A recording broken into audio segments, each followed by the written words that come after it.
అందరూ ఒకసారి గట్టిగా చెప్పండి. హరే కృష్ణ హరే కృష్ణ కృష్ణ కృష్ణ హరే హరే హరే రామ హరే రామ రామ రామ हरे हरे। जगन्नाथ रथ यात्रा महामहोत्सव की, जगन्नाथ बलदेव सुभद्रा माई की, जगदीश्वर प्रभुपाद की कीर्तिंचदा। नमो विष्णुपदाय कृष्णप्रेष्ठाय भूतले श्रीमते भक्तिवेदांत स्वामिनिति नामिने। नमस्ते सारस्वते देवे गौरवाणी प्रचारिणे निर्विशेष शून्यवादी पाश्चात्यदेशतारिणे। जय श्री कृष्ण चैतन्य प्रभु नित्यानंद श्री अद्वैत गदाधर श्रीवासादि गौरभक्तवृंद। हरे कृष्णा कृष्ण कृष्ण हरे हरे, हरे राम राम राम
हरे हरे।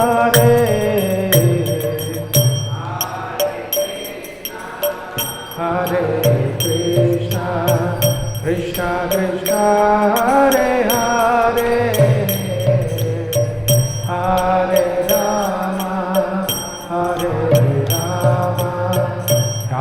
हरे Ram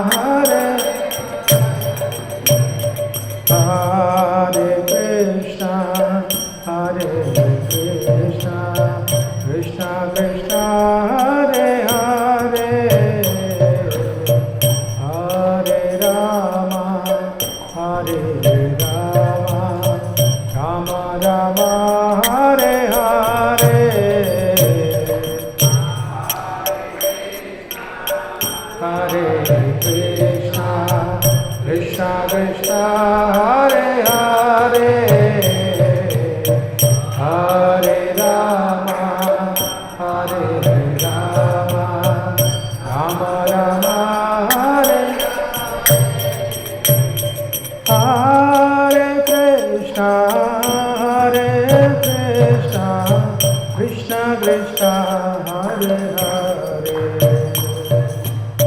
Hare Rama Hare Rama Rama Rama Hare Hare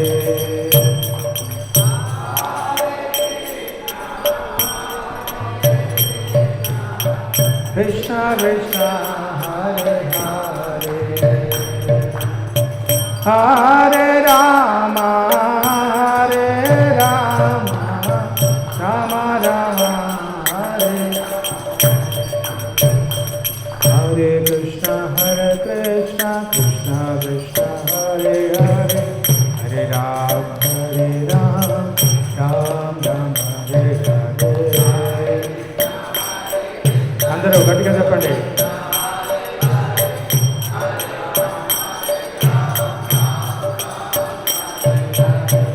Hare Krishna Krishna Krishna Hare Hare Hare Ram Ram Ram Hare Hare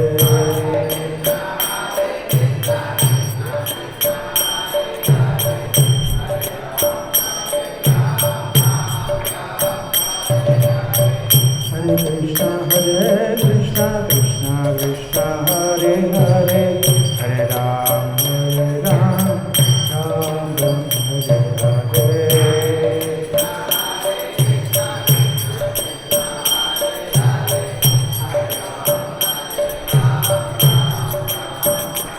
Hare Krishna Krishna Krishna Hare Rama Hare Rama Rama Rama Hare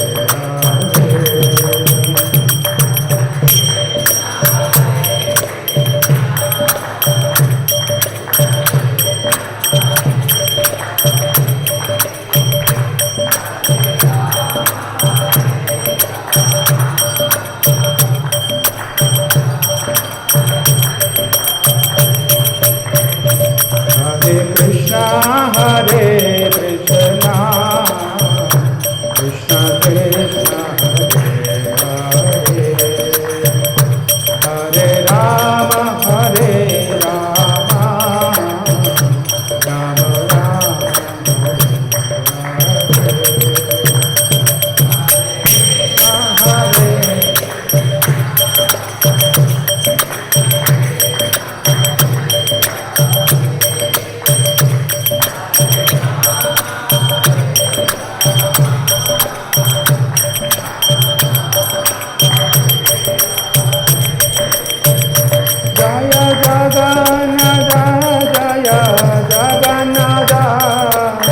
Baladeva Jaya Subhadra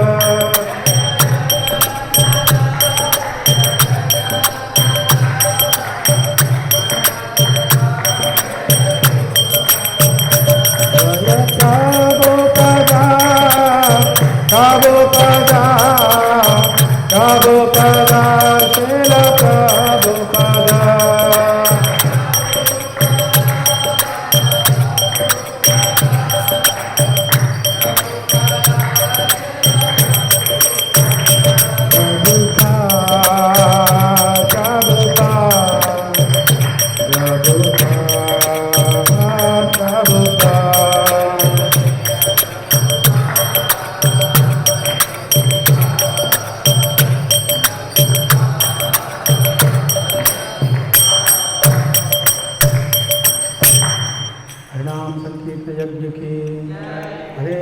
महामंत्र की जगतगुरु श्रील प्रभुपाद की ताई गौरव प्रेमानंदे ओम नमो भगवते वासुदेवाय ओम नमो भगवते वासुदेवाय ओम नमो भगवते वासुदेवाय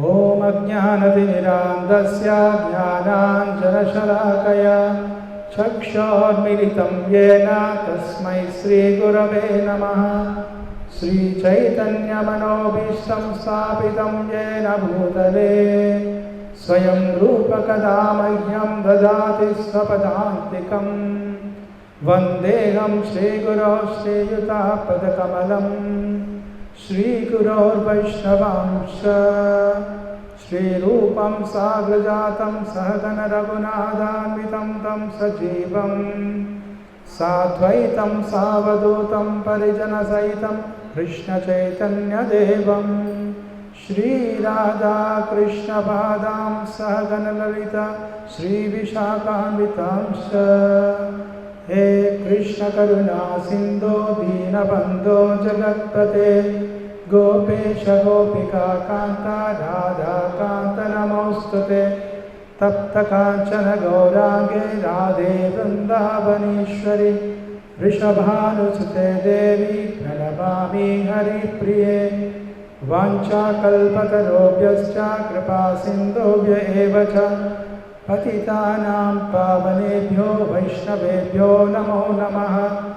नमो विष्णुपादाय कृष्णप्रेष्ठाय भूतले श्रीमते भक्तिवेदान्त स्वामिनिति नामिने नमस्ते सारस्वते देवे गौरवाणी प्रचारिणे निर्विशेषा शून्यवादी पाश्चात्यादेशकारिणे जय श्री कृष्ण चैतन्य प्रभु नित्यानंद श्री अद्वैत गदाधर शिवासदि गौरभक्तवृंद हरे कृष्णा कृष्णा कृष्णा हरे हरे हरे राम राम राम हरे हरे।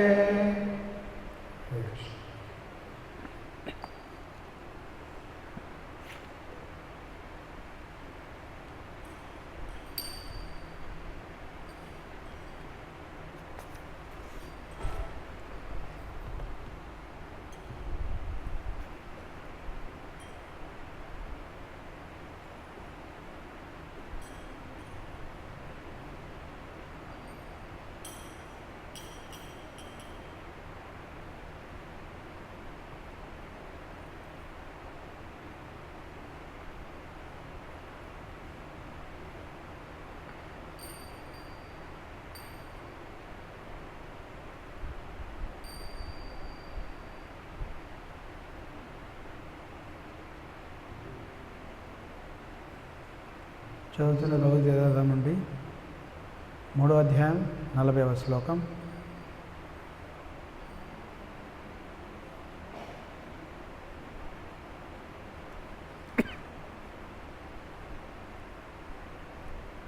సో అందరూ కూడా బోర్డు పెంచుకోండి, నేను చెప్పినట్టుగా చెప్పండి.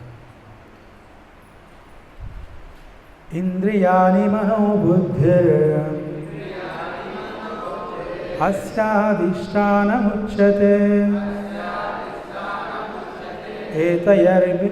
एतैर्विमोहयति एष ज्ञानम् आवृत्य देहिनम् इंद्रियाणि मनोबुद्धिः अस्याधिष्ठानमुच्यते एतैर्विमोहयति एष ज्ञानम् आवृत्य देहिनम् इंद्रियाणि मनोबुद्धिः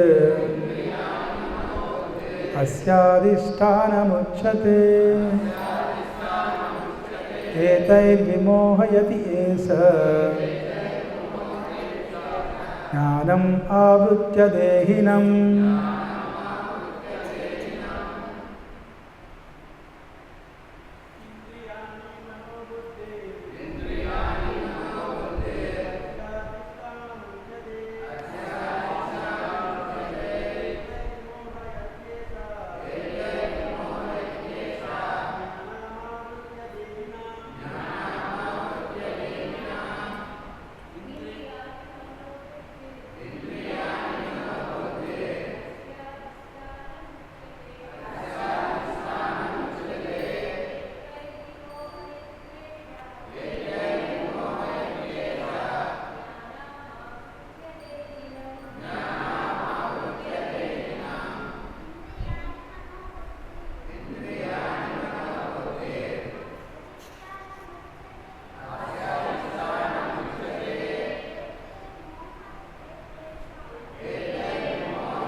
పదార్థం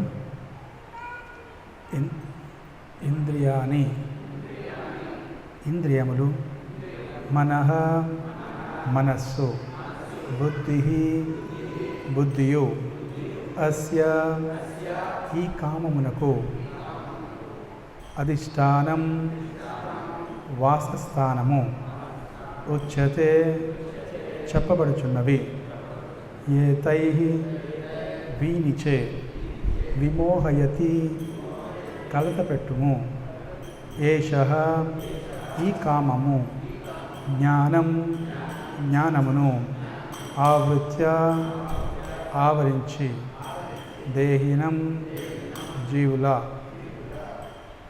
తాత్పర్యం భాష్యం శ్రీ సత్యనారాయణ స్వామి ప్రభుపాద, జగద్గురు శ్రీల ప్రభుపాద్కి తాత్పర్యం. ఇంద్రియములు, మనస్సు, బుద్ధి అనునవి ఈ కామము నివసించు స్థానములు. వాని ద్వారా కామము జీవుని నిజ జ్ఞానమును ఆవరించి అతనిని మోహింపజేయును.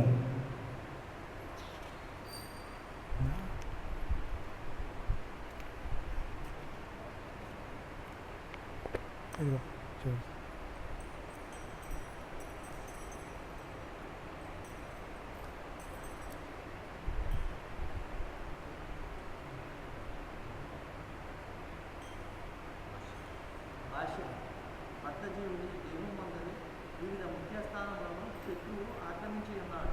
అట్టి శత్రువును జయింపు కోరువారు అతడు ఎచ్చట కనుగొనబడినో తెలియట కొరకు శ్రీకృష్ణ భగవానుడు ఆయా స్థానములను గురించి తెలుపుచున్నాడు. మనసు ఇంద్రియముల కర్మలన్నింటినీ మూలము కావున ఇంద్రియార్థముల గురించి వినినంతనే ఇంద్రియ భోగవంశములను మనసు నిలయగులు. తత్ఫలితంగా మనసు ఇంద్రియములు కామములకు ఆశ్రయమవుతుంది. తదుపరి బుద్ధి అట్టి కామభావనకు కేంద్రమవుతుంది.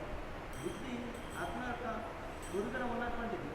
కామపూర్ణమైన బుద్ధి అనున్నది ఆత్మ విద్యాధికారమును పొంది భౌతిక భావంలో ఇంద్రియ మనసులతో రాజ్యమును చెందినట్లుగా ప్రభావితం చేయును.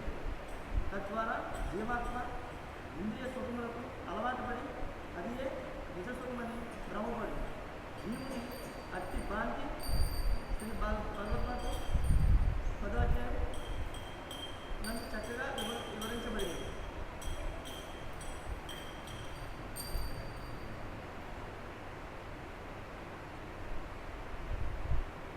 త్రిధాతులతో తయారు చేయబడిన దేహమును ఆత్మలను దేహము నుండి కలిగిన వారిని బంధువులకు జన్మభూమిని పూజాస్థానముగాను తీర్థస్థానముగా ఎదుట ఆధ్యాత్మిక జ్ఞానపూర్ణులకు మహాత్ములను కలుసుకున్నటకు కాక స్నానమాచరించి ప్రయోజకులను భావించి మనుషుడు గార్ధము లేక గోపుగా భావింపవచ్చు. Hare Krishna. Thank you.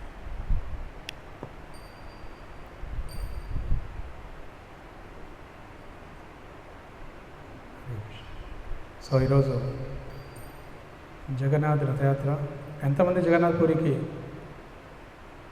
Visit చేశారు, దర్శనం చేసుకున్నారు? ఓకే, ఇక్కడ చాలామంది చేయలేదు. సో దయచేసి నెక్స్ట్ టైం ఎప్పుడైతే వెళ్తున్నామో so try to join us. చాలా అద్భుతమైన ప్రదేశం. ఒకసారి లక్ష్మీదేవి దాన్ని జగన్నాథ క్షేత్రాన్ని 3 పేర్లతో పిలుస్తారు. ఒకటి శ్రీక్షేత్రం అంటారు, శంఖక్షేత్రం అంటారు, పూరి క్షేత్రం అంటారు. ఈ రకంగా మనకి శాస్త్రం స్కందపురాణంలో ఒక మంచి చరిత్ర అనేది వర్ణించబడింది. జగన్నాథ సమక్షంలో ఒకసారి లక్ష్మీదేవి, శ్రీక్షేత్రం అంటే లక్ష్మీ నివాసం, తనకి యమరాజుకి తర్వాత బ్రహ్మకి ఇద్దరు కూడా బోధిస్తుంది. వాళ్ళు ప్రశ్నిస్తుంటారు, లక్ష్మీదేవి చెప్తోంది దాని యొక్క మహత్యం ఏమిటి అనేది. యమరాజుతో అంటారు, చూడండి ఇక్కడ ఏ ఒక్కరు కనీసం నిద్రపోయినప్పుడు కూడా అది సమాధి స్థాయికి పరిగణించబడుతుంది. నిద్రపోయినప్పుడు కూడా ఈ స్థానం అనేది ప్రత్యేకం. తర్వాత ఇక్కడ ప్రతి స్టెప్ కనీసం అక్కడ నడిచినప్పుడు కూడా అది ఒక డ్యాన్స్ లాగా పరిగణించబడుతుంది, ఒక నృత్యంలాగా పరిగణించబడుతుంది.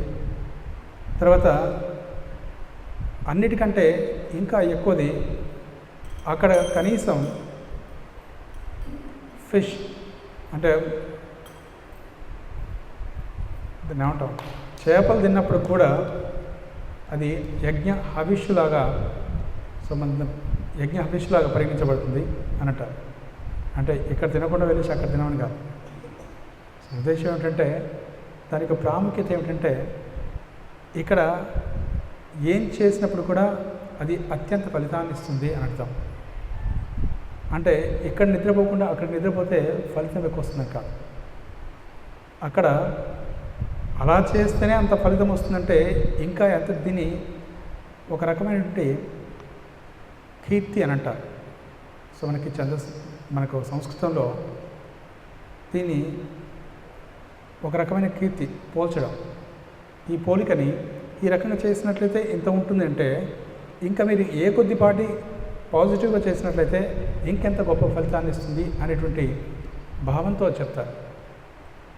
అది చెప్పిన తర్వాత సో వీళ్ళు అంటారు ఇక్కడ ఎవరికి కూడా స్థానం అనేది లేదు, ప్రత్యేకించి నరకానికి కానీ ఎవరు ఉండరు. ఇక్కడ ఉండే ప్రతి జీవి కూడా, చిన్న చీమ కానీ ఏ జీవి కూడా అందరికీ షడ్భుజాకారంలో ఉన్నటువంటి వ్యక్తులు. శరీరం వదిలిన వెంటనే వాళ్ళు తిరిగి వైకుంఠానికి వెళ్తారు. కాబట్టి ఇక్కడ ఈ పూరిక్షేత్రం అనేది పూర్తిగా విశ్వం మొత్తం డెసల్యూషన్ అంటే మొత్తం కూడా లయమైపోయినప్పుడు కూడా ఈ పూరిక్షేత్రం మాత్రం ఇలాగే ఉంటుంది అని అంటారు. దాని తర్వాత ఇవన్నీ చెప్పిన తర్వాత మరి ఎప్పుడు ఇవన్నీ మేము కూడా మా యొక్క పాత్ర ఏమిటి ఇక్కడ అంటే బ్రహ్మకి చెప్తుంది, మీ పాత్ర అంటే ప్రతి ఒక్కరికి ఇక్కడ తీసుకురావడం మీ యొక్క పాత్ర. Your responsibilities you have to bring everyone here. దాని తర్వాత నేను ఈ క్షేత్రం నుండి ఇప్పుడు వెళ్ళిపోతాం, అంతర్ధానం అయిపోతాం. జగన్నాథుడు కూడా అంతర్ధానం, నీలిమాధవ్ ఆ సమయంలో. అప్పటి వరకు జగన్నాథుడి యొక్క నామం లేదు. తర్వాత నీలిమాధుడి రూపంలో ఉంటాం. కాబట్టి మేము అంతర్ధానం అవుతాం. ఆ తర్వాత మీరు దీనికి మందిరాన్ని నిర్మించి తర్వాత ఈ రథయాత్రను పరిచయం చేయండి అని చెప్పేసి తను ఆదేశించి వెళ్ళిపోతాడు. వెంటనే లక్ష్మీదేవి అంతర్ధానం అవుతుంది. తర్వాత మనకి ఇంద్రద్యుమ్న మహారాజు వస్తారు, ఒక గొప్ప రాజుగారు. తనకి అన్ని సంపదలు ఉన్నాయి, తనకు లేనిదంటూ లేదు. కానీ ఒకే ఒక వ్యక్తి, ఎందుకు ఈ ప్రపంచంలో ఎంత గొప్ప వ్యక్తి అయినప్పుడు కూడా సంథింగ్ విల్ బి ల్యాకింగ్, ఏదో ఒకటి వెల్త్ అనేది ఉంటుంది. ఎంత గొప్ప వ్యక్తికి కూడా అది పేదవాడు కావచ్చు, ధనికుడు కావచ్చు, బుద్ధిమంతుడు కావచ్చు, ప్రతి ఒక్క వ్యక్తికి కూడా ఏదో ఒకటి వెళ్తుంది. అలాగే ఇంద్రద్యుమ్న మహారాజు కూడా ఒక వెల్త్ ఉంటుంది. వెల్త్ ఏమిటంటే అన్నీ ఉన్నాయి కానీ ఏదో ఒకటి సంతృప్తి అనేది కలగట్లేదు అంటారు. తనకి మంచి మినిస్టర్స్ ఉన్నారు, మంత్రులు ఉన్నారు. ఈ మంత్రాంగం కాకుండా ఈవెన్ జనులు కూడా, అంటే ప్రజలు కూడా, సిటిజన్స్ అందరూ కూడా చెప్పిన మాట చాలా చక్కగా వింటున్నారు. తర్వాత అక్కడ పాపం అనేది లేనేలేదు. తర్వాత అందరూ కూడా ధర్మకార్యం చేస్తున్నారు. సో వాళ్ళకి సంతానం ఉంది, అన్ని రకాలుగా సమృద్ధి ఉంది, సైన్యం ఉంది, అన్నీ ఉన్నాయి. కానీ ఒకటేమిటంటే భగవంతుని స్వయంగా తను ఆరాధించాలనుకుంటున్నాడు, స్వయంగా చూడాలనుకుంటున్నాడు. ఈ విషయంలో తనకి ఒక ఇన్ఫర్మేషన్ అనేది వస్తుంది. దగ్గరలో అద్భుతమైనటువంటి విగ్రహం ఒకటి ఉంది. నీలిమాధవుడు ఇక్కడే దగ్గర క్షేత్రంలో ఉన్నారు, వారిని ఇక్కడ ఆరాధిస్తే బాగుంటుంది అని చెప్పేసి తను అనుకుంటారు. సో ఆ సమయంలో ఒక మినిస్టర్ని, తెలివిగల మినిస్టర్ని పంపిస్తారు. పంపించేసి ఎక్కడికి అంటే ఒక ప్రదేశం, ఒక అడవి ప్రాంతానికి పంపించిన తర్వాత నీలాచల పర్వతం అంటారు. పంపించిన తర్వాత విద్యాపతి అంటారు తన పేరు. ఆ విద్యాపతి తన దగ్గరికి వెళ్ళేసి ఆ కొండపైనకి వెళ్ళిన తర్వాత చూస్తాడు. చూసిన తర్వాత కొండకు ముందే అక్కడ అందరూ కూడా శబరులు ఉంటారు. శబరులు అంటే ఒక రకంగా చెప్పాలంటే గిరిజనులు, చాలా తక్కువ జాతి ఉన్నటువంటి వాళ్ళు అక్కడ ఆరాధిస్తుంటారు. అక్కడ విశ్వవసు అనేటువంటి ఒక శబర తను ఆరాధిస్తుంటాడు. చూడండి, ఏ విగ్రహానికైనా కొన్ని నియమ నిబంధనలు అంటూ చాలా ఉంటాయి. దానికి రాధాకృష్ణుకి చాలా నిబంధనలు ఉంటాయి. కానీ శ్రీ గౌడితాయ్, తర్వాత జగన్నాథ్ బలదేవ్ సుభద్రమాయి అందరి యొక్క ఆరాధనని స్వీకరిస్తారు. జగన్నాథ్ బలదేవ్ సుభద్రమాయి కూడా అంత కృపామయుడు కాబట్టి ప్రభుపాల వారు పరిచయం చేస్తారు. తను చెప్పిన తర్వాత ఈ విద్యాపతి వెళ్ళేసి అక్కడ ఏ రకంగా తన వద్దకు తీసుకెళ్ళాలి అనుకుంటాడు. ఈ విశ్వవసుకి కలలో కృష్ణుడు కనిపించి అంటాడు, ఎప్పుడైతే ఒక బ్రాహ్మణుడు రాజుగారి ఇంద్రదుమ్న నుండి వచ్చేసి మిమ్మల్ని అప్రోచ్ చేస్తాడో ఆ రోజు నేను అంతర్ధానం అయిపోతాను అని చెప్పేసి అంటాను. తనకి భయం వేసి ఇన్ని రోజులుగా నేను ఆరాధిస్తున్నాను, చివరికి తను వెళ్ళిపోతాడని భయంతో తన దగ్గర తీసుకెళ్ళకుండా ఉంటే తన ఒక స్ట్రాటజీ అనేది ఒక మంచి పన్నాగా పొందుతారు. ఏమిటంటే తన యొక్క కూతుర్ని వివాహం చేసుకుంటాడు. ఈ బ్రాహ్మణుడు తండ్రి ఎప్పుడైతే లేడో, విశ్వవసు ఎప్పుడైతే ఇంట్లో లేడో ఆ సమయంలో ఈ విద్యాపతి తన కూతుర్ని ప్రేమించి వివాహం చేసుకుంటాడు. వివాహం చేసుకుంటే తర్వాత స్లోగా అడుగుతాడు, ఎలాగైనా మీ నాన్నగారిని ఒప్పించి నన్ను ఆ ప్రదేశాన్ని తీసుకెళ్ళమని చెప్పేసి వారంటారు. తను ఒప్పుకొని చివరికి నాన్నగారు చెప్తుంది, నాన్నగారు ఎలాగైనా సరే మీ అల్లుడు గారిని అక్కడ తీసుకెళ్ళి ఒకసారి చూపించండి అంటారు. నేను తీసుకెళ్తాను, కానీ ఒక కండిషన్, షరత్ ఏమిటంటే అక్కడ వరకు నేను కళ్ళకి గంతలు కట్టి తీసుకెళ్తాను, అక్కడ ఏ ప్రదేశం తీసుకెళ్తాను అన్నది తనకు తెలియకుండా ఉండాలి అని అంటారు. సరే పర్వాలేదు తీసుకెళ్ళండి అంటారు. అక్కడికి వెళ్ళిన తర్వాత గంతలు విప్పేస్తాను అంటారు. భార్య కాస్త తెలియగలది, తనకి చేతిలో కొన్ని నువ్వుల గింజలు ఇస్తే తను దారి పొడవునా వాటిని అలా వదులుతూ వెళ్ళిపోతాడు. కొద్ది రోజులు అయిన తర్వాత వచ్చి చూస్తాడు, అదే దారిలో ఏవైతే నువ్వుల చెట్లని మొలుస్తాయి, దాని దారి పట్టుకొని వీళ్ళు లేనప్పుడు ఆ ప్రదేశానికి వెళ్తాడు.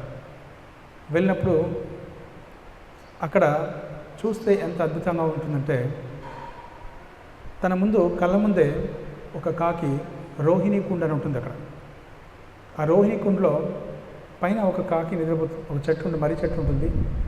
చెట్టు మీద నుండి కాకి దాంట్లో పడిపోతుంది. తన కళ్ళ ముందే షడ్భుజాకారం వచ్చేసి, అంటే నారాయణ రూపం వచ్చేసి వెంటనే వెళ్ళిపోతుంది, అంటే వైకుంఠ రూపం వచ్చేసి. తను అనుకుంటాడు ఇదేదో మంచి పద్ధతి ఉంది అని చెప్పేసి, బెస్ట్ మార్గం అని చెప్పేసి తను దాంట్లో దూకేయడానికి ప్రయత్నిస్తాడు.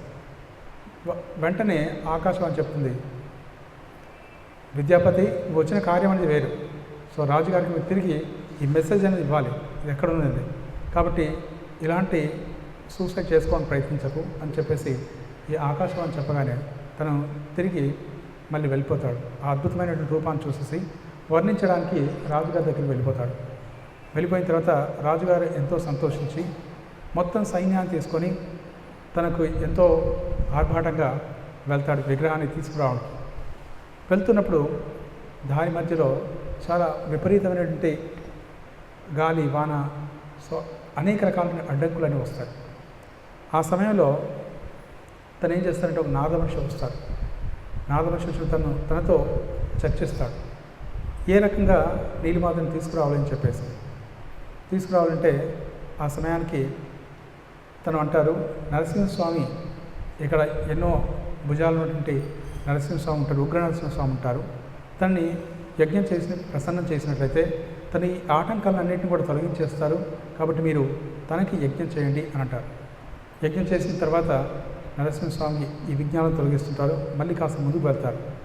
వీరు ఎప్పుడైతే తీసుకురావాలి అనుకుంటారో ఆ సమయానికి అక్కడ నీలిమాధవుడు, వీళ్ళు సరిగ్గా అక్కడికి వెళ్ళేసరికి నీలిమాధవుడు, లక్ష్మీదేవి అక్కడ ఉండరు, అక్కడ అంతర్ధానం అయిపోతారు.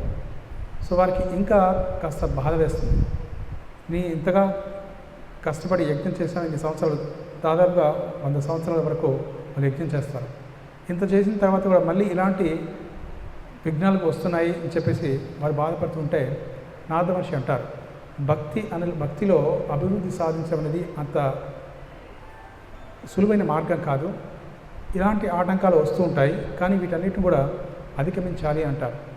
మళ్ళీ అక్కడ ఒక శివుడికి ఆరాధిస్తారు. మీరు ఇప్పుడు చూసినట్లయితే భువనేశ్వర్ అక్కడ లింగరాజ స్వామి, సో అది కూడా ఒక క్షేత్రం.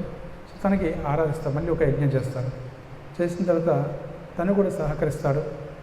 అప్పుడు బ్రహ్మ తన కల్లోకి వచ్చేసి చెప్తారు,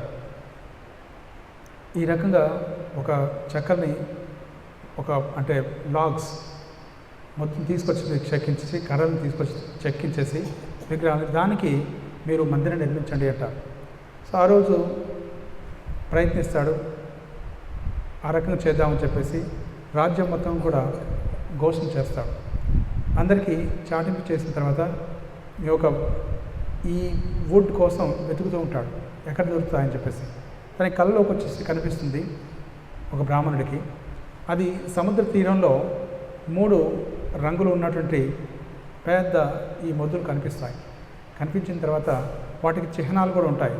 ఇప్పటికి కూడా 12 సంవత్సరాలకు ఒకసారి మనకి నవకళేవరం అని చెప్పేసి చేస్తారు.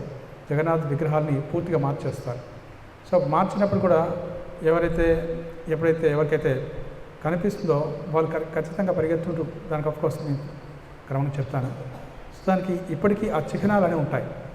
సో బలరాముడి యొక్క విగ్రహం చెక్కేటువంటి ఈ మొద్దు పని ఏముంటుంది, తర్వాత జగన్నాథ్ దానికి ఎలా ఉంటుంది, సుభద్ర దానికి ఎలా ఉంటుంది, ఇవన్నీ కూడా చిహ్నాలు ఉంటాయి.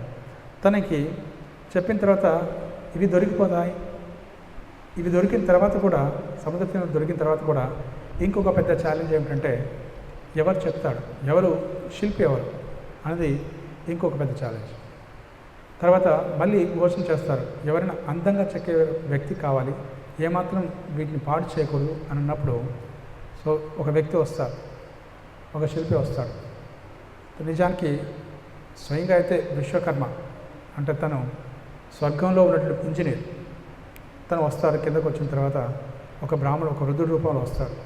వచ్చిన తర్వాత ఒక కండిషన్ పెడతారు, నేను ఎప్పుడైతే ఈ విగ్రహాన్ని తయారు చేస్తున్నప్పుడు ఎవరు కూడా ఈ తలుపుని తెరవకూడదు, నేను లోపలే ఉండి చేస్తుంటాను, ఎట్టి పరిస్థితులు తెరవకూడదు అని అంటాడు.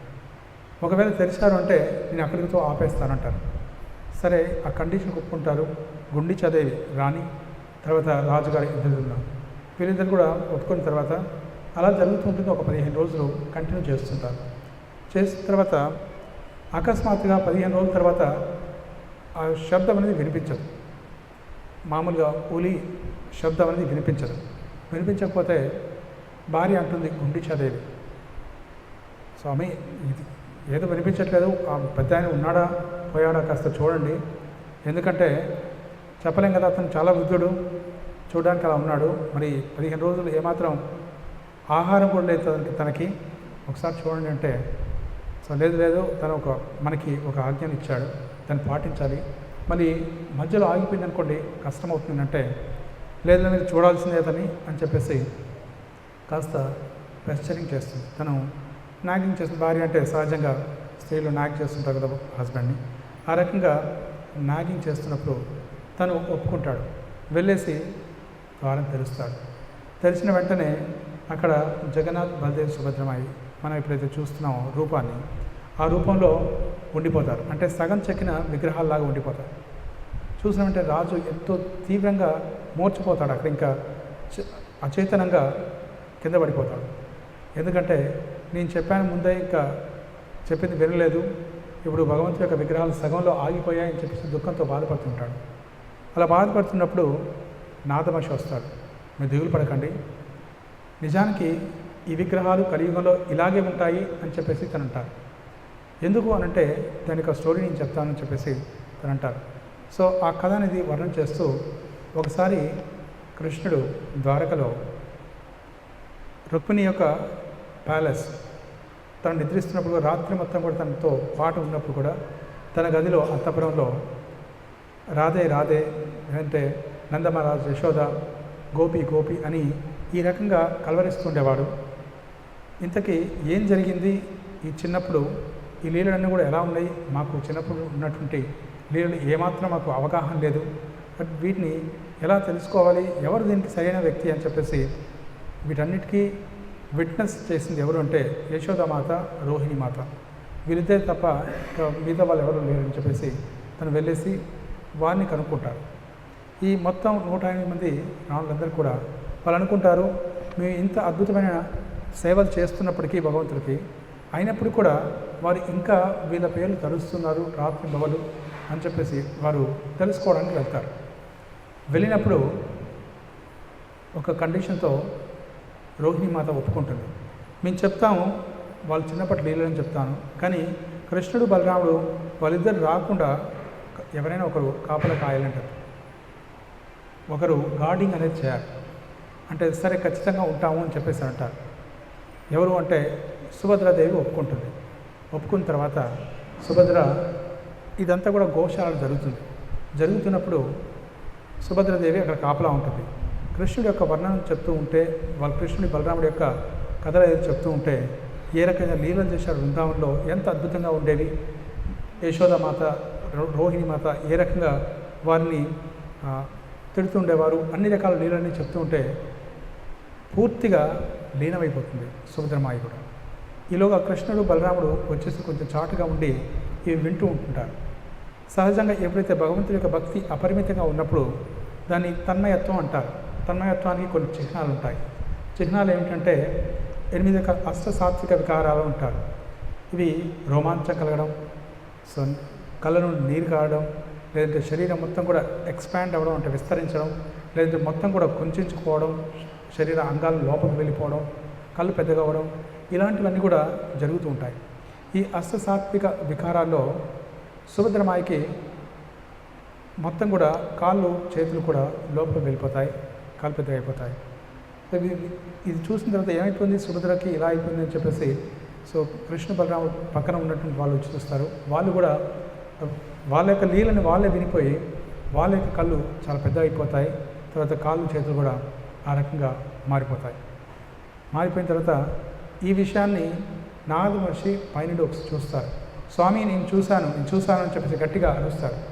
అంటే వెంటనే మళ్ళీ తన నిజ రూపానికి వచ్చేస్తాడు కృష్ణుడు బలరాముడు. సో ఏం చూసావనంటే ఈ రూపాన్ని చూశాను అంటాడు. ఇంకెవరికి చెప్పకు, ఈ రూపాన్ని చూసావు కానీ అని అంటాడు. అన్న తర్వాత ఇదే రూపం కలియుగంలో బ్రహ్మ యొక్క ద్విపరార్థం అనంటే మొదటి 50 సంవత్సరాల వరకు నీలిమాధవ రూపంలో ఉంటాను నేను, అది గడిచిపోయింది ఆ సమయం. ఇప్పుడు ద్విపరార్థ రెండవ 50 సంవత్సరం అంటే 51 నుండి 100వ సంవత్సరం వరకు ఇదే రూపంలో నేను దర్శనం ఇస్తాను ప్రజలందరికీ. ఇది అన్నిటికంటే చాలా దయాపూర్ణమైనటువంటి రూపం, దయాగుణం కలిగినటువంటి రూపం. ఒక వ్యక్తి కేవలం వచ్చేసి దర్శనం చేసుకున్నంత మాత్రాన వారికి ముక్తి కలుగుతుంది, కేవలం ఆ రథాన్ని లాగినంత మాత్రాన వారికి ముక్తి కలుగుతుంది అని చెప్పి అంటారు.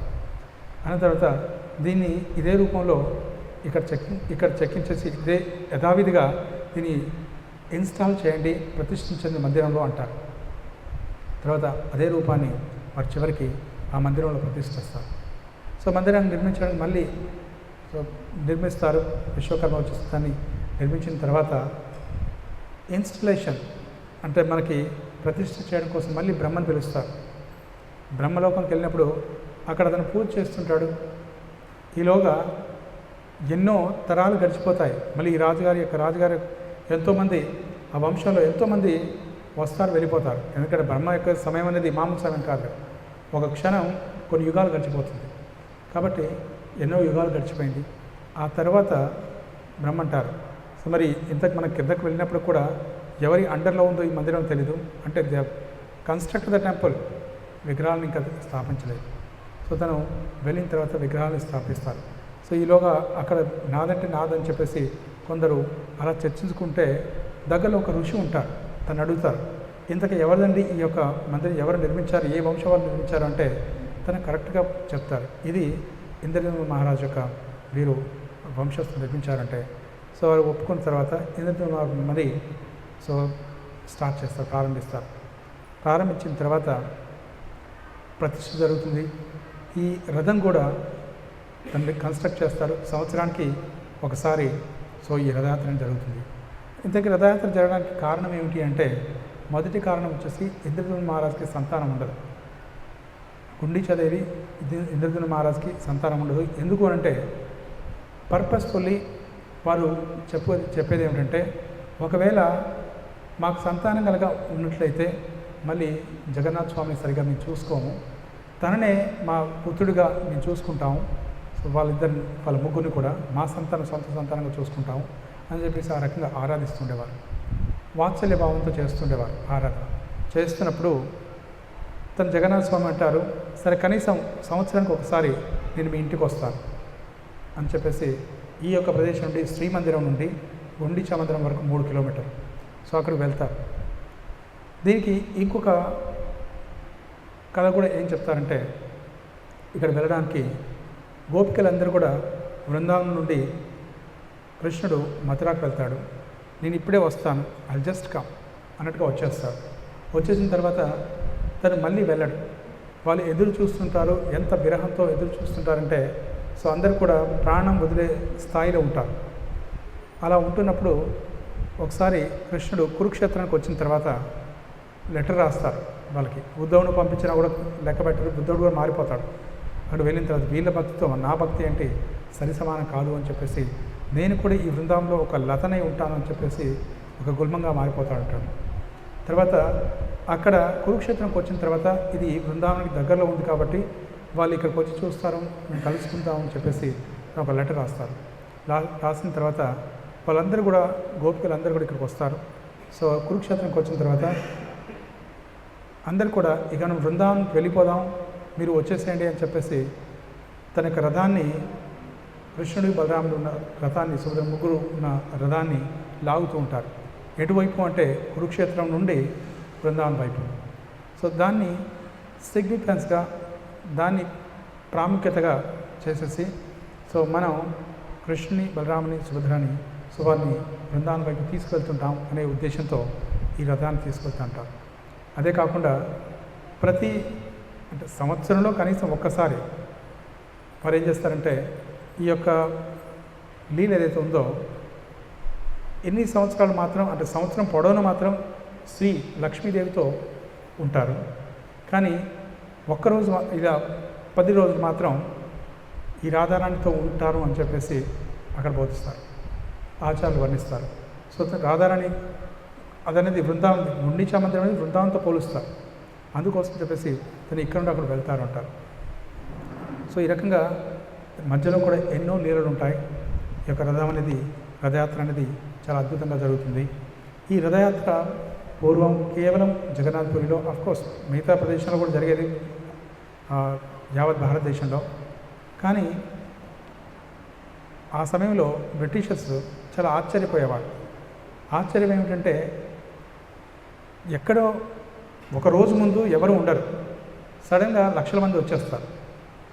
వచ్చేసి మళ్ళీ 2 రోజులు ఉంటారు, మళ్ళీ అందరూ కూడా, ఎందుకంటే ఆ రోజుల్లో వాట్సాప్ మీడియా ఇదంతా కూడా ఏమీ లేదు, అయినప్పుడు కూడా ఇంతమంది ఎలా గ్యాదర్ అవుతున్నారు, ఎవరు చెప్తున్నారు, ఎలా ఎంతో దూరం నుండి అయితే తప్ప ఇంత లక్షల మంది రారు అని చెప్పేసి వారికి ఆశ్చర్యం వేస్తుంది. అయినప్పుడు ఏదో ఒక నెపంతో ఇది మొత్తం ఆపేయాలనే ఉద్దేశంతో ఇది పబ్లిక్ ఈ రకంగా రావడం ద్వారా సో ఒక తొక్కిసలాటగా ఉండి చనిపోతారు, ఇది అదే ఉద్దేశంతో ఆపేయాలని ప్రయత్నిస్తారు. బ్రిటిషర్స్ అప్పుడు ఆపేయాలని ప్రయత్నించారు ఇండియాలో, అది జగన్నాథ్పురిలో. కానీ ప్రభుపాద వారి కృప వలన ప్రపంచవ్యాప్తంగా జగన్నాథ్ రథయాత్రను ఇంట్రడ్యూస్ చేస్తారు. దాదాపుగా ఇప్పుడు ప్రపంచవ్యాప్తంగా ఇస్కాన్ తరపు నుండి 400 నుండి 500 రథయాత్రలు జరుగుతాయి.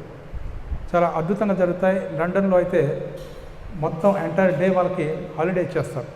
ఈరోజు జగన్నాథ్ రథయాత్ర, స్పెషల్ సెక్యూరిటీ.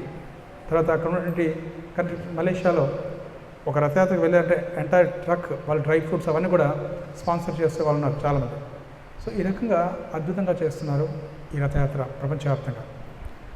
ఎందుకు అనంటే ఒక ప్రాముఖ్యత వచ్చేసి రథయాత్ర అనేది ఎప్పుడైతే అందరూ కూడా భగవంతుని దర్శించుకోవడం కోసం అందరూ రావట్లేరు, కలియుగం ప్రజలందరూ చాలా వీక్ కాబట్టి భగవంతుడి యొక్క దర్శనం కోసం రావట్లేరు, కాబట్టి నేనే ప్రజల దగ్గరికి వెళ్ళేసి దర్శనం ఇస్తాను అనే ఉద్దేశంతో వెళ్తారు.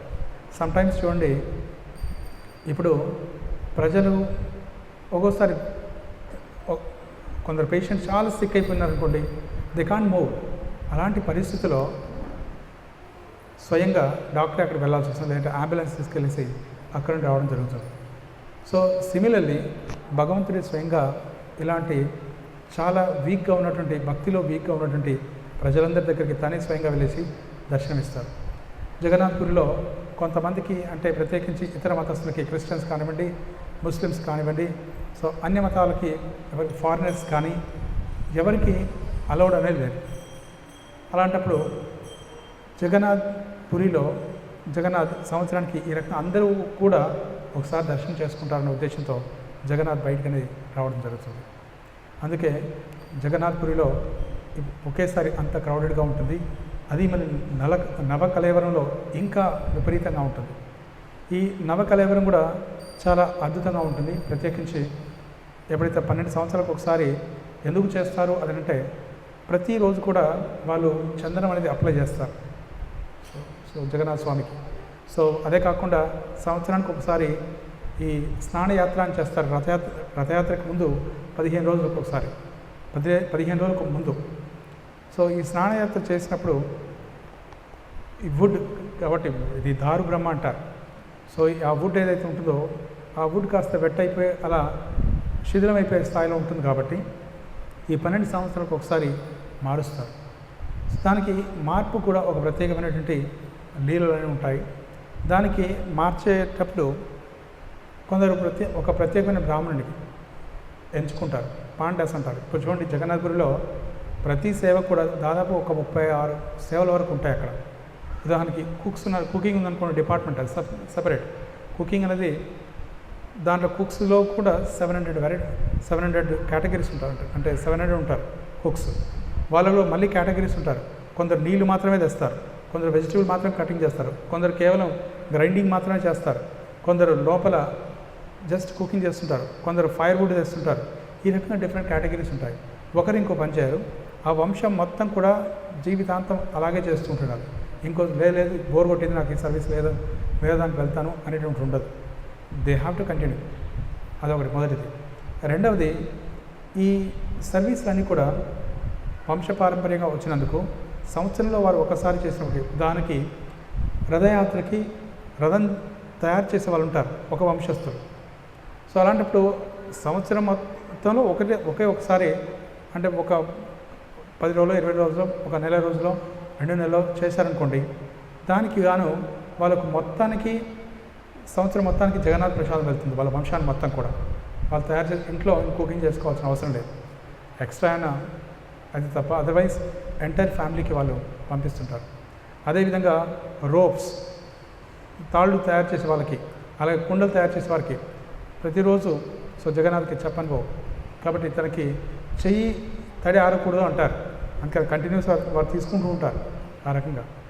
సో అది ఆ రకంగా సో చెప్పన్ భోగ్ అనేది కంటిన్యూ చేస్తుంటారు up to I think 12 o'clock. Only I think 1 or 2 hours gap ఉంటుంది మధ్యలో. సో మార్నింగ్ అగైన్ మళ్ళీ నిద్ర లేపిన తర్వాత మళ్ళీ బాలభోగం అని చెప్పేసి దానికి సో డిఫరెంట్ ఐటమ్స్ తను అర్పిస్తూ ఉంటారు భోగ. అయితే దీన్ని మరి భగవంతుడికి ఎందుకు ఆ రకంగా కళ్ళు అనేవి పెద్ద ఉంటాయి అంటే ఒక కారణం చెప్తారు. మనకి రంగనాథ స్వామిని చూసినట్లయితే తను నిద్రిస్తూ ఉంటాడు, ఇతనేమో కళ్ళు పెద్దగా చేసుకొని ఉంటాడు. సో ఒకటి ఏమిటంటే భగవంతుడి ప్రత్యేకించి నారాయణుడు కృష్ణుడు మనం చేసే కలియుగంలో చేసే తప్పులు ఏవైతే ఉంటాయో, మనుషులు చేసే తప్పులు ఏవైతే ఉంటాయో, రంగనాథుడు కళ్ళు మూసుకోండి, నేను చూడలేదు, నీ తప్పు నేను చూడలేదు, వచ్చేసే అని చెప్పేసి స్వీకరిస్తాడు. సో జగన్నాథుడు ఏం చేస్తాడంటే కళ్ళు పెద్దగా చేసుకొని, ఓ ఇవి ఫలానా వ్యక్తి ఇలా నా యొక్క సేవ చేశాడు, నా పూలమాల కుట్టాడు, లేదంటే నాకు నా మందిరాన్ని మార్చడం అంటే శుభ్రం చేశాడు, లేదంటే ఏ ఒక్క ప్రసాదం సర్వీస్ చేశాడు, ఏదో ఒకటి సేవ చేశాడు, ఇంత సేవ చేశాడా అని చెప్పేసి తను కళ్ళు పెద్దగా చేసుకొని చూస్తాట. అందుకే తను మనం తప్పు చేసినవైతే ఉంటాయో వాటన్నింటినీ మర్చిపోయి అసలు కళ్ళు మూసుకుంటే నేను చూడలేదంటగా.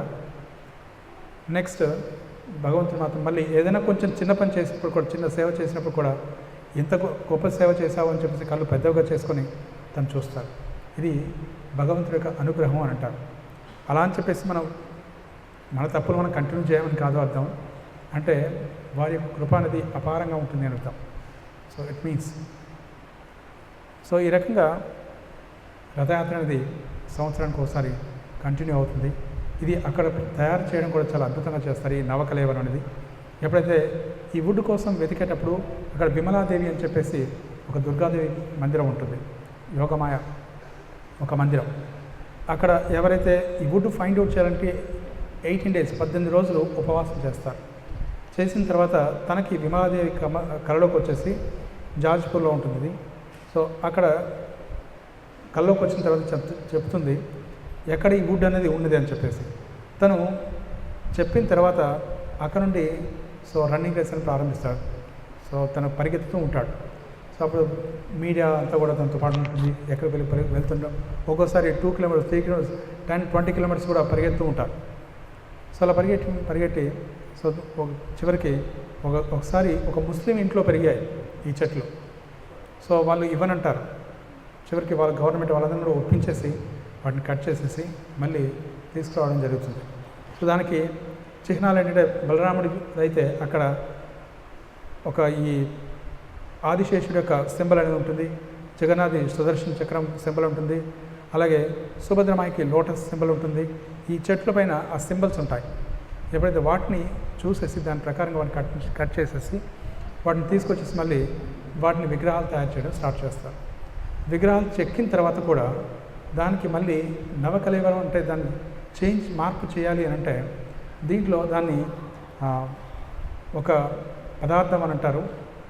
దానికి ఈ పదార్థాన్ని తీసేసి దాంట్లో ఉంచాలి అంటే ఒక ఓల్డ్ వరిష్ఠ బ్రాహ్మణుని అంటే పాండాని వైష్ణవుని ఎంచుకుంటారు. బ్రహ్మ పదార్థం అంటారు. ఈ బ్రహ్మ పదార్థాన్ని అదేంటో కూడా ఇప్పటివరకు ఎవరికీ తెలియదు. ఆ రోజు ఈ పాత విగ్రహాల నుండి ఈ కొత్త విగ్రహాలకు మార్చేటప్పుడు వాళ్ళు ఎలా చేస్తారంటే మొత్తం అమావాస్య రోజు ఎంచుకుంటారు. తర్వాత ఆ రోజు ఎంటైర్ పూరి మొత్తం కరెంట్ మొత్తం తీసేస్తారు. తర్వాత చేసే బ్రాహ్మణుడు కూడా కళ్ళ గంతలు పెట్టి ఉంటాయి. తర్వాత దీని నుండి దాన్ని మారుస్తారు. మార్చిన తర్వాత తను శరీరం వదిలేస్తాడు. అది ఖచ్చితంగా అతను పురుషోత్తమ లోకం వైకుంఠానికి తిరిగి వెళ్తారు. ఈ రకంగా 12 సంవత్సరాలకు ఒకసారి చేస్తారు. అది ఆ అవకాశం ఇచ్చే వ్యక్తికి కూడా గ్రేట్ కాంపిటీషన్, నేను చేస్తాను కానీ వాళ్ళు సెలెక్ట్ చేసేసి ఒక వరిష్ఠ భక్తుడికి ఇవ్వడం అనేది జరుగుతుంది. కాబట్టి అక్కడ ఏం చేసినప్పుడు కూడా ఇట్స్ అమేజింగ్.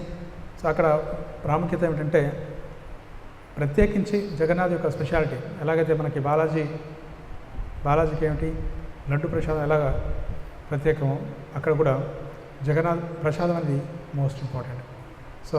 తనకి ఆరాధన అనేది ఎవరైతే ప్రసాదాన్ని హానర్ చేస్తారో ఆ ప్రసాదం యొక్క స్పెషాలిటీ ఏమిటంటే దాని యొక్క చివరికి ఫైనల్గా అంటే ఒక లిస్ట్ ఆఫ్ ఇవి ఉన్నాయి కనుక వాటన్నిటిలోకల్లా ఇంకా అన్నింటిలోకల్లా చివరిగా చెప్పేది ఏంటంటే ఆ ప్రసాదం ఎవరు ఒకరి ప్లేట్లో నుండి మనం తీసుకున్నాం అనుకోండి జగన్నాథపురిలో అది కలుషితం కాదు, అది ఎంగిలి కాదంటారు. అంటే వేరే వ్యక్తి ఒక ప్లేట్లో నుండి తీసుకున్నప్పుడు కూడా.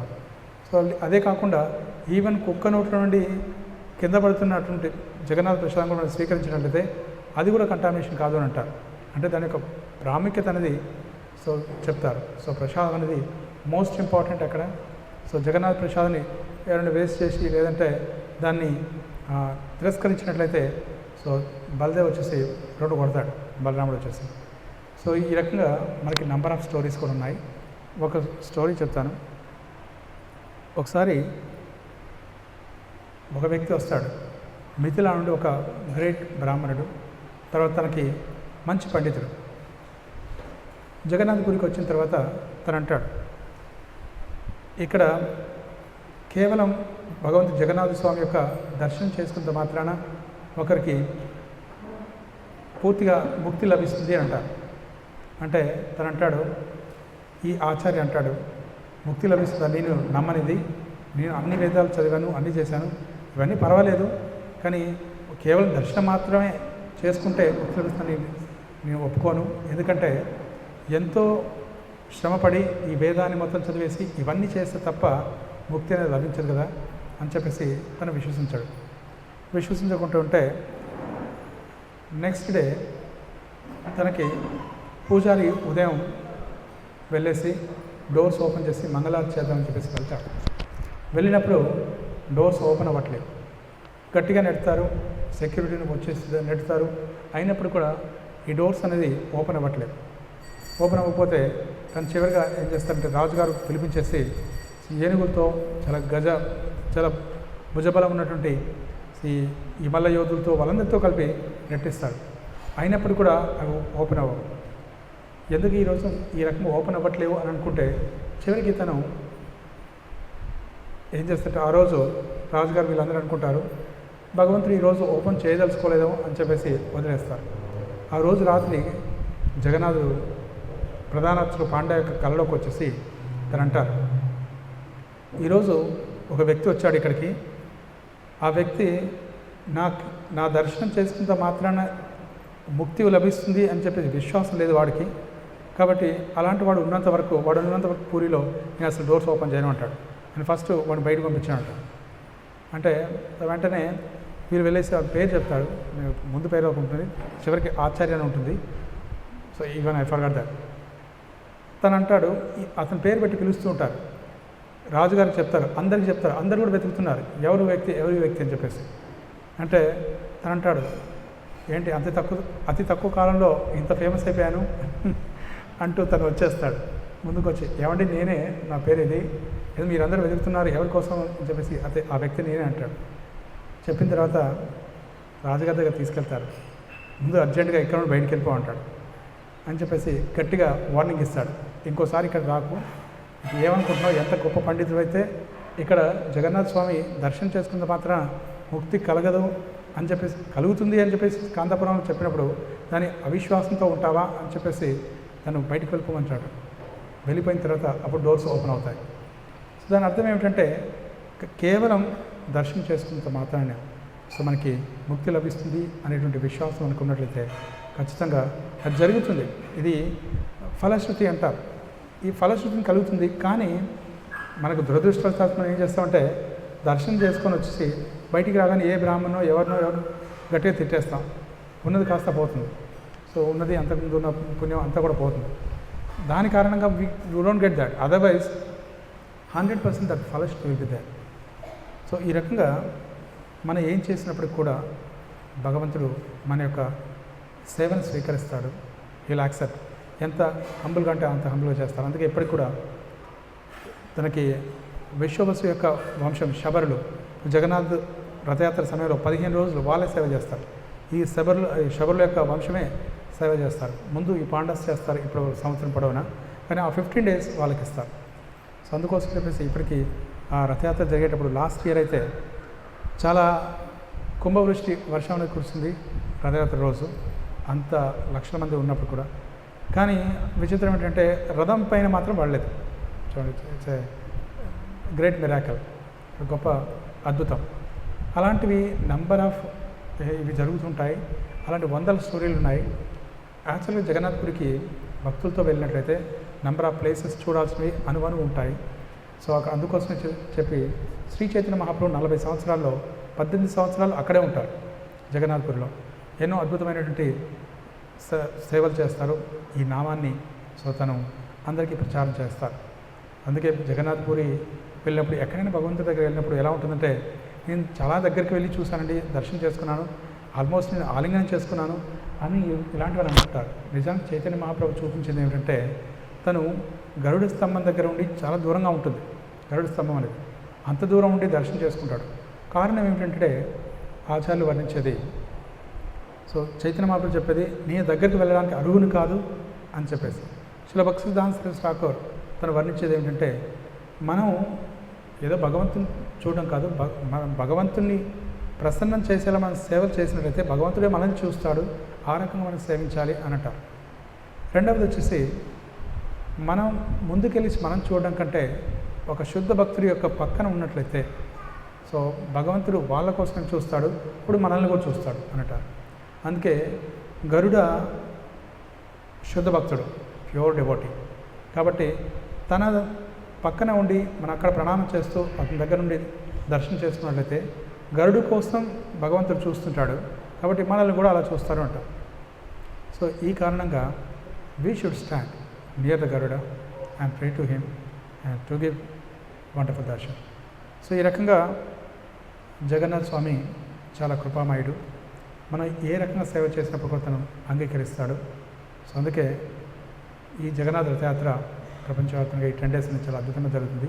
కాకినాడలో కూడా ఆల్మోస్ట్ 4-5 రథయాత్రస్ చేసాం, కానీ ఈసారి చేద్దామని అనుకున్నాం, కానీ ఫిబ్రవరి 1st weekలో అగైన్ వి పోస్ట్పోన్. ఒక ఛాలెంజ్ ఏంటంటే ఇప్పుడు చేయడంలో ఎవరైతే సీనియర్ డివోటీస్ ఉంటారో ఎవరైనా గెస్ట్ని ఇన్వైట్ చేయాలన్నా కానీ చీఫ్ గెస్ట్ని వాళ్ళందరూ ఈ టైంలో రాలేకుంటారు. అన్ని చోట్ల జరుగుతుంటాయి కాబట్టి అందరూ డిస్ట్రిబ్యూట్ అయి ఉంటారు. ఆ కారణంగా we don't get many guest. So ఆ టైంలో అయితే ఐదర్ కార్తీక మాసంలో కానీ లేదంటే మనకి ఫిబ్రవరిలో వసంత పంచమి ఉంటుంది, ఆ రోజున చేద్దాం అనుకుంటున్నాం. సో ఈ 2 డేట్స్లో ఎందుకంటే ఒక కారణం ఏంటంటే పూరి పాండాల్స్ మొత్తం కూడా ఇంతకుముందు ఏ టైంలోనే జగన్నాథ రథయాత్ర ఇస్కాన్ వాళ్ళు చేసాం. ఈ పూరి పాండాల్స్ అందరూ కూడా so I don't want criticise ఈరోజు, కానీ వాళ్ళందరూ కూడా ఎందుకో ప్రభుపాదకి అందరూ అగేన్స్ట్గా వెళ్ళేసి ఈ స్వామీజీ అందరికీ మా జగన్నాథ్ని అందరికీ పరిచయం చేసి ప్రపంచవ్యాప్తంగా సో అన్ని వేళ వీళ్ళు రథయాత్రలు చేస్తున్నారు అని చెప్పేసి వాళ్ళ కోపంతో ప్రభుపాల వారిని క్రిటిసైజ్ చేసి ఆ రకంగా చేస్తూ ఉంటే ఇది చాలా పెద్ద గొడవలు అయ్యాయి కొన్ని సంవత్సరాల క్రితం. ఇలా చేయడం ద్వారా కోర్టుకు వెళ్ళడం జరిగింది, ఇవన్నీ జరిగాయి. దాని తర్వాత ఒక ఒప్పందానికి వస్తారు. సరే జగన్నాథ రథయాత్ర ఎప్పుడైతే ప్రారంభం అవుతుందో 7th to 15 మళ్ళీ ఉల్టా రథయాత్ర ఉంటుంది. గుండీచా మందిరానికి వెళ్ళేసి 10 days తర్వాత మళ్ళీ రివర్స్ వచ్చేది. సో అప్పటి వరకు ఈ మధ్యలో మీరు ఏ డేట్స్లో అయినా చేసుకోవచ్చు అని అంటారు. అపార్ట్ ఫ్రమ్ దట్ సో వసంత పంచమి, శ్రీరామనవమి అంటారు. సో అది మళ్ళీ తర్వాత క్యాన్సిల్ చేశారు అంటున్నారు, డోంట్ నో, అది క్లారిటీ లేదు. సో ఈ 2 days అయితే దీనికి ఎక్స్ట్రా కూడా ఉన్నాయంటారు. అందుకోసం చెప్పేసి most of the ISKCON temples ఈ 10 daysలో చేస్తున్నారు.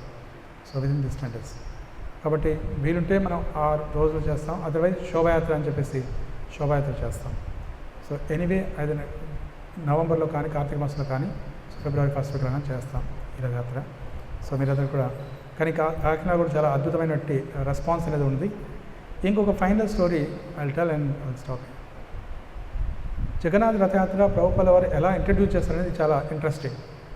ఒకసారి మాలతీ మాతాజీ అని చెప్పేసి వెస్టర్నర్ అమెరికాలో న్యూయార్క్లో తను స్టోర్కి వెళ్ళినప్పుడు ఒక విచిత్రమైనటువంటి ఒక బొమ్మ కనిపించింది తనకి.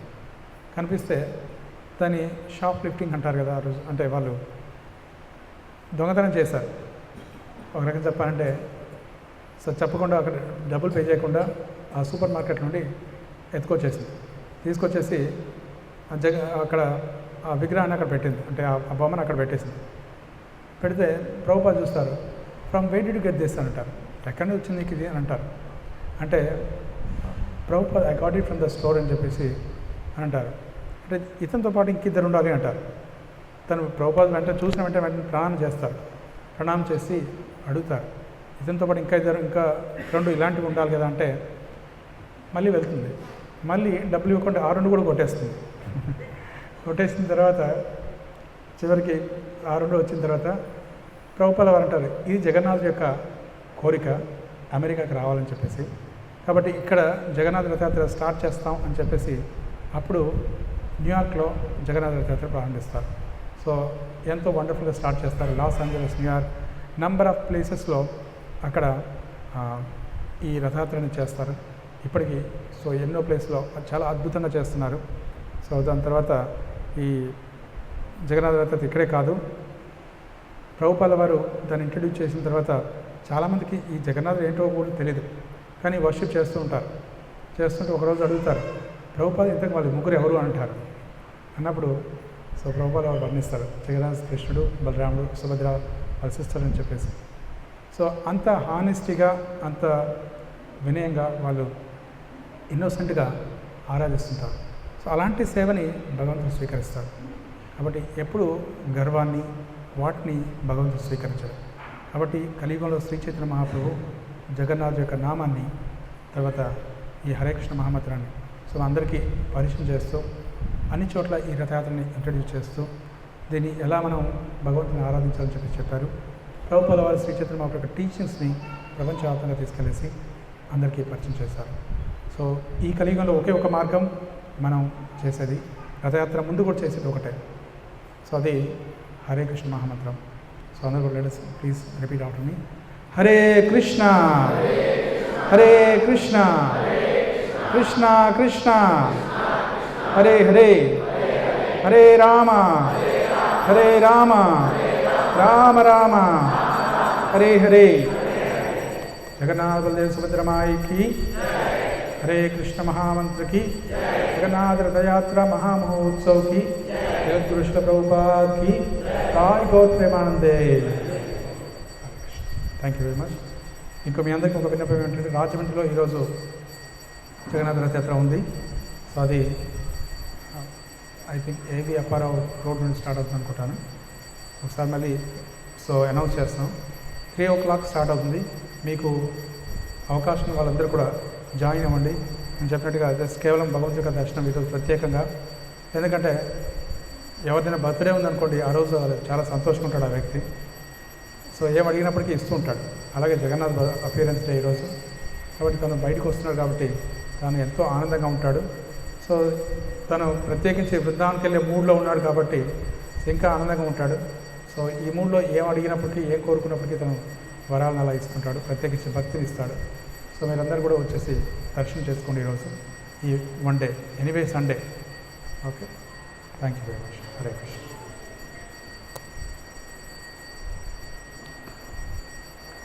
ఇంకొకటి అనౌన్స్ చేయడం మర్చిపోయాను. ఈరోజు ఇంకొక ప్రత్యేకమైన రోజు. హిజ్ హోలీనెస్ పరమ పూజ రాధా గోవింద్ మహారాజ్ యొక్క ఆవిర్భావం. ఈరోజు వారి పేరు మీద మనకి ఫీస్ట్ అనేది స్పాన్సర్ చేస్తున్నాం. రెండవది, వారు ఒక ప్రత్యేకమైన వ్యక్తి. ఎందుకంటే భాగవతం ఎన్నోసార్లు వారు పఠనం చేయడం కాదు, సప్తాహాలు చేస్తున్నారు. ఎన్నో చోట్ల భాగవతాన్ని ప్రచారం చేస్తున్నారు. ప్రభుపాల వారి శిష్యులు వారు బృందావనంలో ఉంటారు. వారికి ఆదేశాన్ని ఇచ్చారు భాగవతాన్ని ఈ రకంగా ప్రచారం చేయాలని చెప్పి. వారి కోసం వారు మనపైన కృప చూపించడం కోసం, మనకు కూడా భాగవతంలో రుచి రావడం కోసం let us pray. Hare Krishna Hare Krishna Krishna Krishna Hare Hare Hare Rama Hare Rama Rama Rama Hare Hare. Radha Govinda Maharaj की